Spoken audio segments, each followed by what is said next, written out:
আসসালামু আলাইকুম ওয়া রাহমাতুল্লাহি ওয়া বারাকাতুহু ইন্নাল হামদালিল্লাহ ওয়াসসালাতু ওয়াসসালামু আলা রাসূলিল্লাহি আম্মা বাদ। সম্মানিত প্রিয় দর্শক শ্রোতা ভাই ও বন্ধুরা, আজকে এই ভিডিওতে আমরা জানবো স্বপ্নে চাঁদ দেখলে কি হয়। আলোচনা বুঝতে সাথেই থাকবেন। যারা এখনো চ্যানেলটি সাবস্ক্রাইব করেননি, সাবস্ক্রাইব করতে ভুলবেন না। চাঁদ হলো যেন বিশাল রাজ্যে এক মন্ত্রী, তার আশপাশে তারকারাজি হলো সৈন্যবাহিনীর মতো। চন্দ্রের অবতরণ আবাসস্থল এবং চারপাশের অন্য অন্য জিনিস তার প্রতিবেশীর মতো।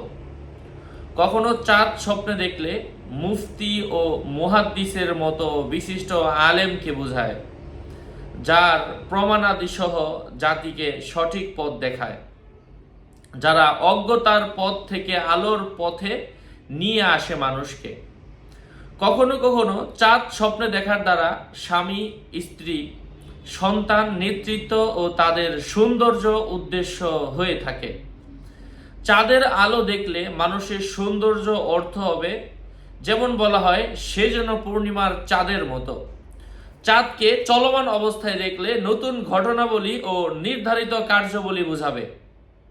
আবার কখনো বুদ্ধি হ্রাস পাওয়ার আলামত। এই বৃদ্ধিটা হবে জানে মালে অথবা আমলে, যেমন পূর্ববর্তী বিষয়সমূহে ব্যাখ্যা করা হয়েছে।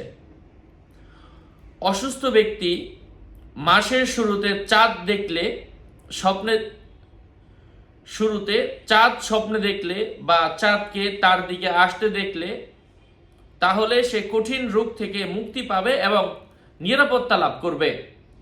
চাঁদকে খুব সংকুচিত অবস্থায় দেখার অর্থ হচ্ছে তার নিজের মৃত্যুর আলামত বুঝতে হবে।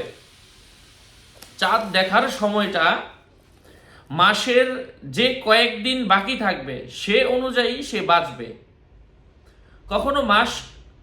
কখনো সম্পূর্ণ মাস অথবা কয়েক বছর বা অনির্দিষ্ট সময় অর্থ হবে।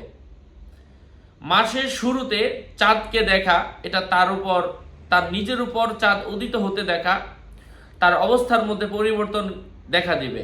যদি দেখে চাঁদ তার অতি নিকটে বা কক্ষে অথবা তার হাতে, তাহলে সে চন্দ্রের মতো সুন্দরী বিয়ে করবে, অর্থাৎ পুরুষ দেখলে স্ত্রী পাবে, মহিলা দেখলে পুরুষ পাবে, যদি অবিবাহিত হয়ে থাকে।